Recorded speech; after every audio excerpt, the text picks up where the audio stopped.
Hey there, folks. It's Javier Blog 208 coming to you live.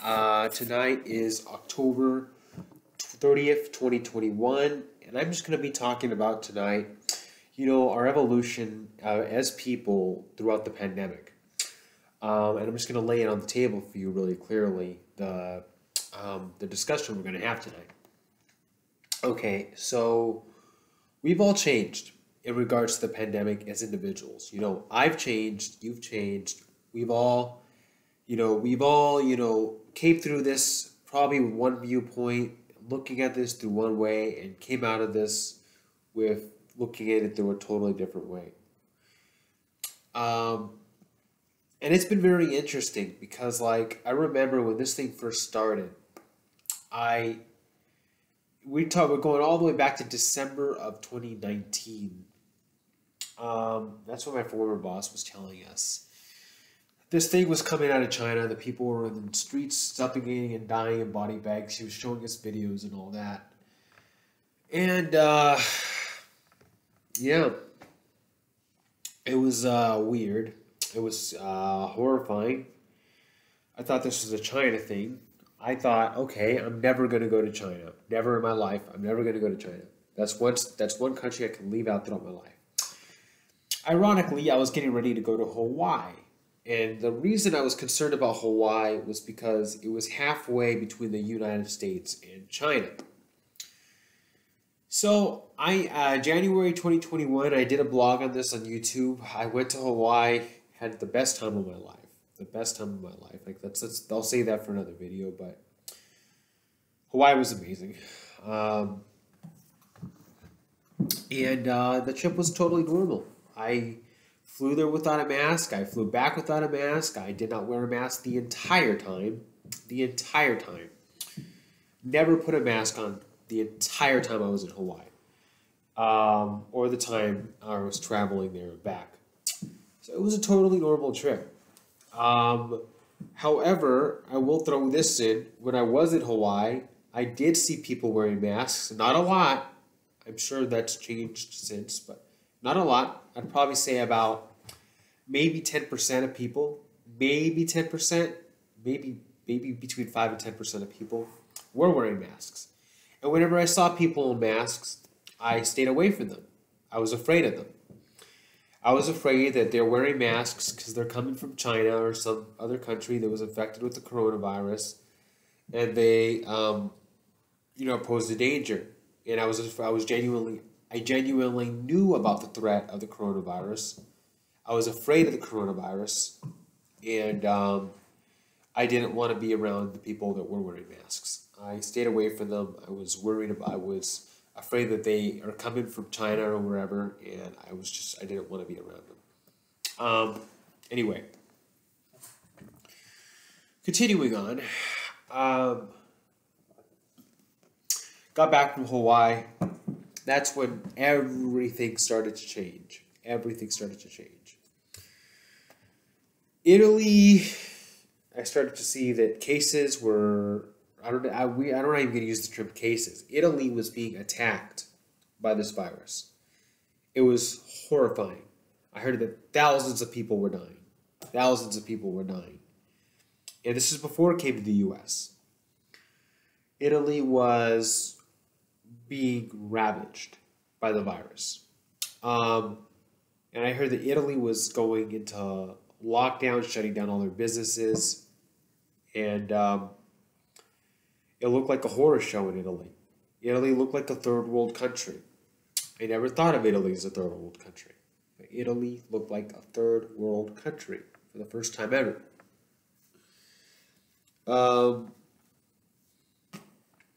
It was horrifying. And we were all so sad for Italy. I was so sad for Italy. I, did a solidarity with Italian tomatoes and Italian sea salt. And, I went to Faneuil Hall in Boston, and I used to sing songs. One of the most prominent songs I sang in Faneuil Hall, and this is when Faneuil Hall was being empty because everybody was being afraid. Everybody was getting scared. One of the most prominent songs I sang in Faneuil Hall was "We Are the World." We are the world for Africa. That was a very "We Are the World" for Haiti. I'm sorry, and that was the one of the that was a very beautiful song. Um, and I used to sing "For Italy, for China." This is dedicated to Italy and China, places that are being ravaged by the virus, by this new coronavirus that is like horror. That is like, and I thought we were under judgment, some kind of judgment from God. That was my view. But I look at it a little bit differently now. Um, but I was offended by people who weren't taking it seriously because this was God's judgment on the earth, as the way I looked at it. Um, I remember when it came to the U.S., the cases started to rise in every state, and this deadly virus was hitting every state. I remember people that were joking about it, saying this is not that bad, it's just a flu and all that. And I'm like, no, it's not. No, it's not. This is something we've never seen before. It's just a matter of time before we see people dying in the streets. And I remember that before there was a mask mandate, I chose to start to wearing a mask. I chose to start wearing a mask. April of 2020. I was not one to stay home during the lockdowns. I worked. I did work, but I also, knowing myself, I went out with a mask on. I did. April 2020, all of Boston was locked down. All the malls were closed. All the stations were closed. Nobody was traveling anywhere. Nobody was going out. The stations were empty. They looked abandoned. They looked like a ghost town. Boston looked like a ghost town. I went to the airport. The airport looked like a ghost town. Nobody was traveling. And I did it all. I had a mask on.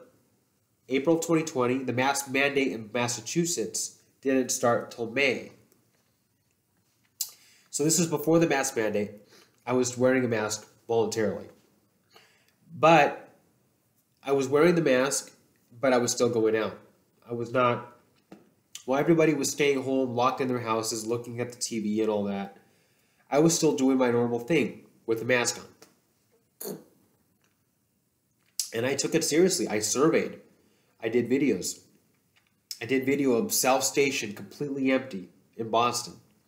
I did videos of the airports looking like deserted. I did videos of the train stations looking deserted. I did videos of downtown Boston deserted. It looked like the rapture already happened. And I knew in my innermost self that this is some kind of, and I believe this was some kind of judgment, from God. And I was offended, some kind of judgment, some kind of biblical judgment. That's what I believed. That's what I believed at the time. And I was offended by those who weren't taking it seriously, who were saying this is just the flu, or Trump downplaying the virus, saying that it's just that it's is a hoax perpetrated by the Democrats and all that. I was offended. I was very, very, very offended by that.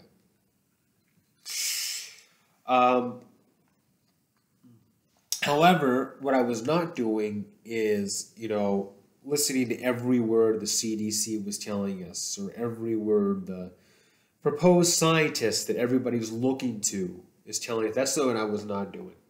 I was wearing a mask, and I was wearing my mask, and I was going out, but I was not doing that.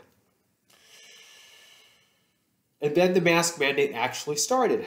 Come to May 2020, that's when Baker put in the mask mandate. And that made me unhappy. I did not like that. I did not think that, it was like, I heard that he was going to make it a law that's saying everybody has to wear a mask indoor and outdoors, and if you were caught without wearing a mask, you get fined $300. That offended me, because I believed from the very beginning that wearing a mask was a choice, and that the way that you don't politicize this is by not mandating it, because I was already wearing the mask. I was already wearing it, but I also didn't believe that you should tell people to wear a mask everywhere they go. Let me backtrack. That you should tell people, that businesses should throw out customers who aren't wearing masks. That You wear that. Businesses should throw out customers. That states should fine you for not wearing masks. That you should. Wearing a mask was a self discretion thing, and I chose to wear it at the time. I chose to wear it. So it was a thing of self discretion, in my view. Like, businesses shouldn't be throwing people out who weren't wearing it, refusing to sell, refusing to do business with people who weren't wearing the mask. Um, States and cities shouldn't be fining you, or even some states went as far as threatening jail time for those who didn't wear masks. I didn't believe that that should be happening. I believe that it's a thing of self discretion, and you wear the mask to protect yourself. You protect yourself. Um, and so May 2020 came, the mask mandate came. I was very much against it. I was strongly against it. Um, but even still, in public transportation, I used my own discretion. I took my own chances. I did not let, Charlie Baker tell me, that I have to wear it. I wore it at my own discretion when I felt that there was unsafe scenarios. So May 2020, bringing it forward to June, July. July is when things started to reopen. August, September, October, November, December, the virus continued to go on. The pandemic continued to go on. I continue to do my own. I continue to wear the mask at personal discretion. Not all the time. Most of the time, not outdoors. Although I did put it on when I was around crowds outdoors. So at personal discretion, I did this. When I was around crowds outdoors, I put the mask on. When I was riding public transit, I put the mask on. When I was going inside the train or in crowded train stations, etc., I put the mask on.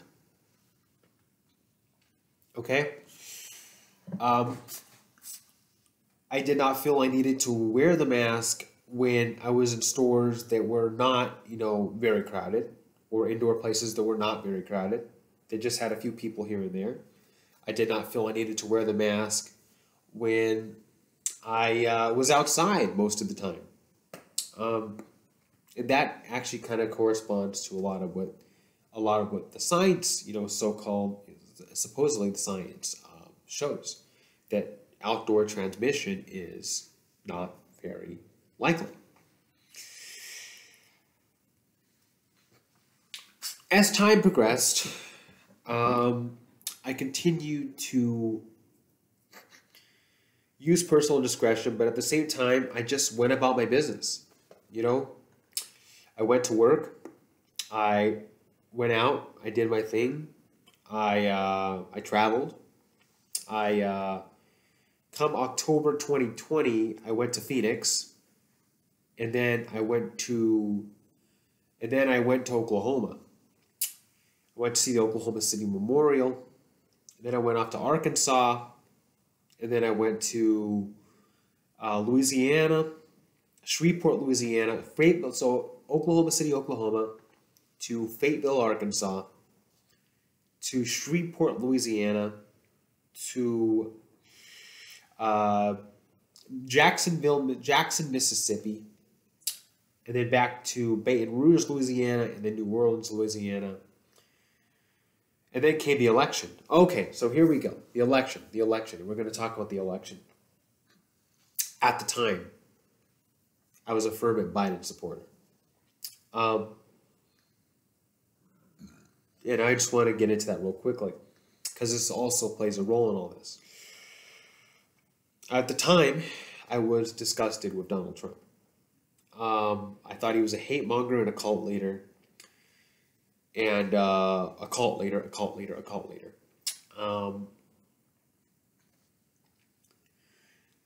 And I was offended by a lot of. I was horrified by a lot of what he did. His posting on Twitter, emboldening people, no compassion, no empathy, no honor, none of that. being, just, emboldening bigotry and all that. And that's just to sum it up, very, very clear on why I was very against it. I saw a sharp contrast in Joe Biden. I saw Joe Biden as a good and decent man, a man who actually practices Catholic faith. And more importantly, I saw him as an old-fashioned Democrat. Time has proven that I'm wrong on that. I thought that he was going to, since he was in his late 70s, that he was going to run, he wanted to bring the country together, and that he was going to run the country very well. I really wanted Biden to win, and he won, at least supposedly.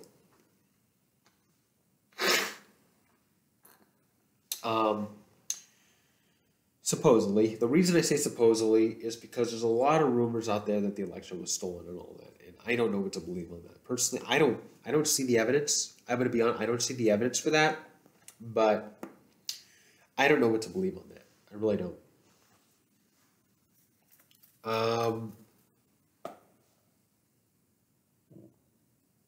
Anyway, things transformed as soon as Biden took office. Things transformed. Well, January, I lost my cousin. January 2021, I lost my cousin Diego. She died from drug overdose. It was very, very heartbreaking for the family.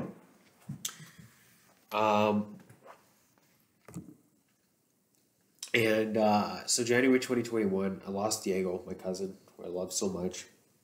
Oh, a month before that, December 2020, I lost my grandmother in Arizona. She passed away.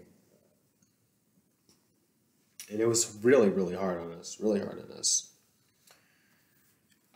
January 6th was the riots, the Trump riots that went into the Capitol. That was a horrible day for me. A horrible day for me. A horrible day for me.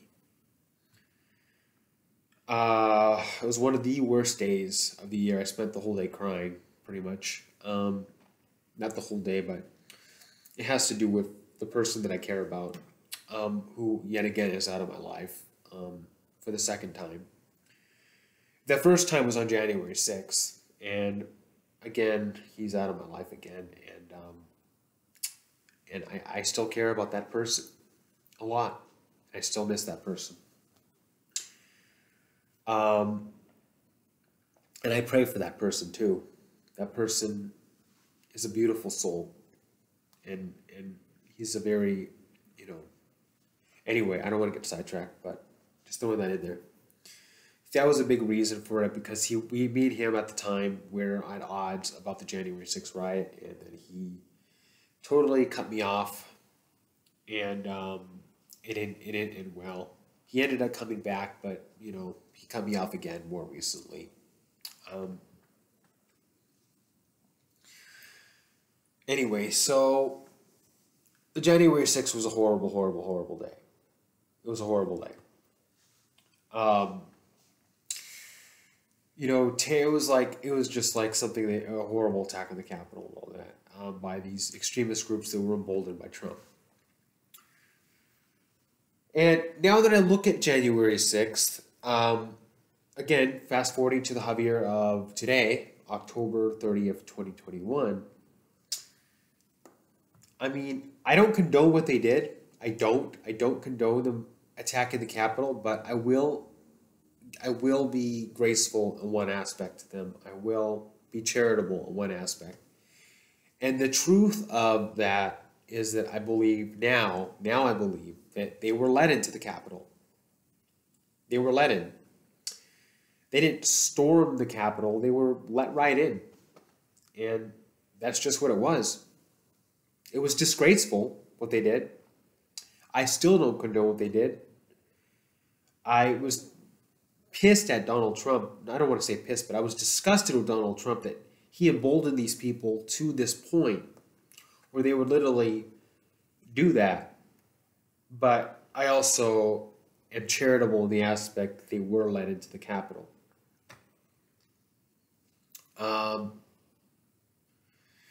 God, I do these videos, these long videos. I wish I could do a live stream. So anyway, we're fast forwarding. Biden takes office.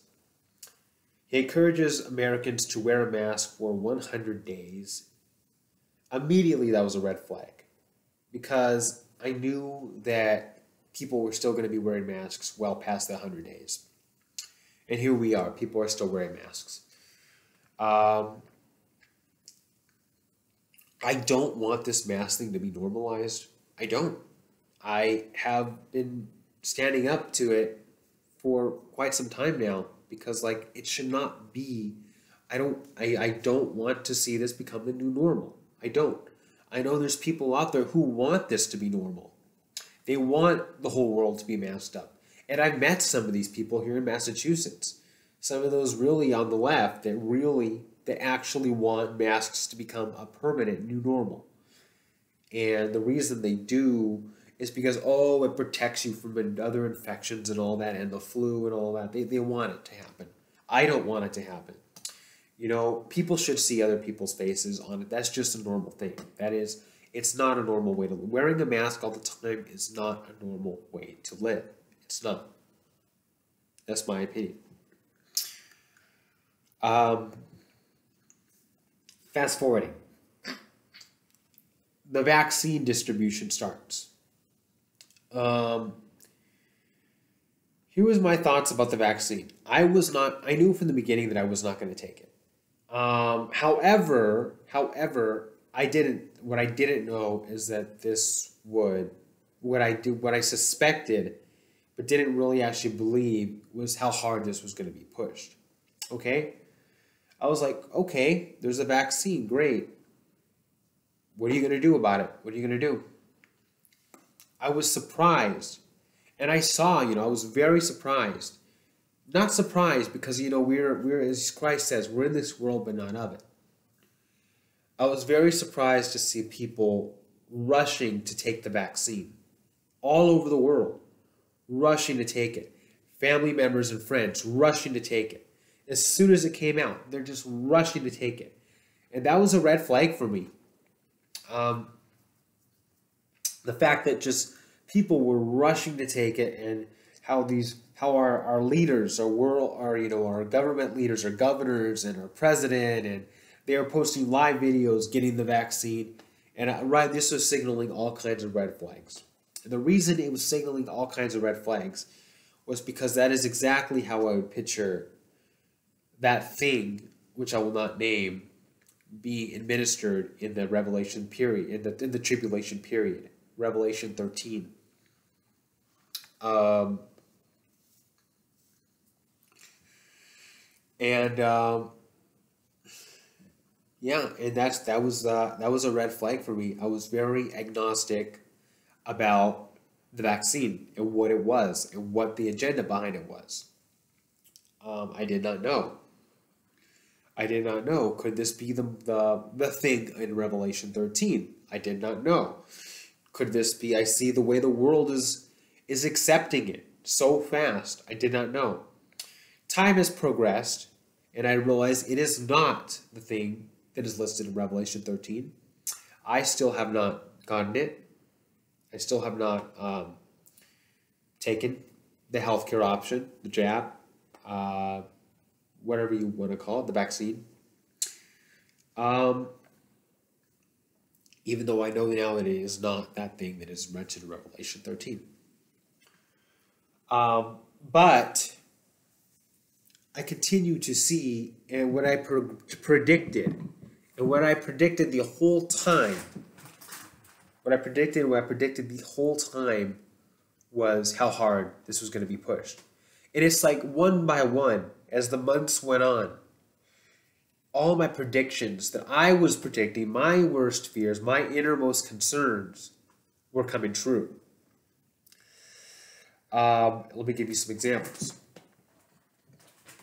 My concerns about how hard it's being pushed by the president, by literally every world leader in the world. How they're begging people, how they're going on TV, taking the vaccine to prove that it's safe. How they're trying to push it hard. And then I thought vaccine passports were just a conspiracy in 2020. Well, here we are. Cities and states, cities are mandating vaccine passports just to exist, just to participate in society. People are losing their jobs for not taking the vaccine. Canada has banned travel for unvaccinated people. Um, and my view is that if this was a legitimate vaccine, then it should be made available. And people should take it if they want to be protected from the virus. If this was a legitimate vaccine, then people who want to be protected from the virus would take the vaccine. And then once they take the vaccine, they got nothing to worry about because they're protected. So why worry? Take your, that's just what it is. But the fact that they're pushing this on the entire global population, this has never happened before. I know people say polio, the 1918 flu. This is the first time that a vaccine has been pushed on the entire world's population at such a fast rate. That countries are now banning unvaccinated people from restaurants, bars, museums, travel, gyms, restaurants, bars, gyms, museums, travel, businesses, etc. The countries are actually doing that. Israel, France, Canada, Australia, New York City, California. And it's getting very real. It really is. It's getting very real. How we see the big, the UN meetings. Shout out to 7GTV, who's explaining a lot of this stuff, who's kind of showing me and opening my eyes to a lot of the stuff. How this is being pushed at a global scale. At a global scale, this vaccine is being pushed so incredibly hard. And people are being fired from airlines and from businesses and from their jobs. Healthcare workers who have spent their whole lives, being doctors and nurses are being laid off because they're not taking the vaccine. Are being fired for not taking the vaccine. And healthcare workers, first responders, law enforcement. This world is just becoming such a mess. It's not just happening in America. It's happening all over the world. So, this is where we are today. And where do I stand today, honestly? I'll be very, very upfront with you guys. I wear the mask pretty rarely these days. That's just me. I make the choice to say, look, this has gone on long enough. When I got back from Florida in March of 2021, I started to say, this has gone on long enough. I'm not going to continue, because the more every day you see people in masks, every day you have to put on a mask, just to participate in society. You are contributing to the normalization of this. And the normalization of creating a faceless society. And this is going to go on for years. I mean, depending on what part of the country you're in. I live in Massachusetts. And in Massachusetts, at least half the population still wears masks outdoors. And pretty much everybody wears the mask indoors and on public transit and everything. And I don't see that getting back to normal anytime soon. And the vaccine, the whole thing is like we see how hard it's being pushed. And we see how it's being pushed by the United Nations. And at a global scale. And ultimately, this is just leading up to what I believe it's just playing its part. COVID-19 is just playing its part in the evolution of biblical prophecy and fulfillment of biblical prophecy, which seems to be happening now at a faster rate than I've ever seen it happen before. So yeah, these are interesting times. I'm not, I'm just going to be very upfront. I'm not, denying the severity of the virus. I personally believe it's a man-made virus. That's me. That's me. But I'm not denying the severity of the virus. And yeah, that's just where we are today. And I want to be very honest. I still take precautions. I don't live in fear. My faith is in God. My faith is in Jesus Christ. I don't live in fear. I also,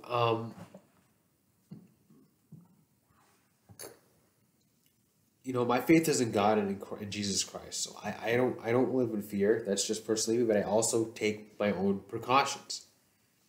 It may not be the precautions that the CDC or the scientists or all these people that the world is looking to want to take, but I know how to, as an individual human being, I know how to protect myself. I know how to take care of myself, and I know how to stay safe, and we should all know how to stay safe. So this was a very, very serious video. I apologize if there was not much, laughter in this video, or if I just kind of stayed with a straight face this whole video or not. And I did. I'll be honest. I did. If you made it this far, I love every one of you guys. Thank you for being here. But if you made it this far, I know this video was made with a very straight face. No smiling, no laughing, none of that. Nothing entertaining. It was just me talking for 32 minutes. And I'm on 32 minutes right now, which is kind of crazy. But hope you found this interesting at all. And thanks for tuning in. Like and subscribe. And I'll be back with more interesting content soon. So take care. Javier Block 208. Tuning out.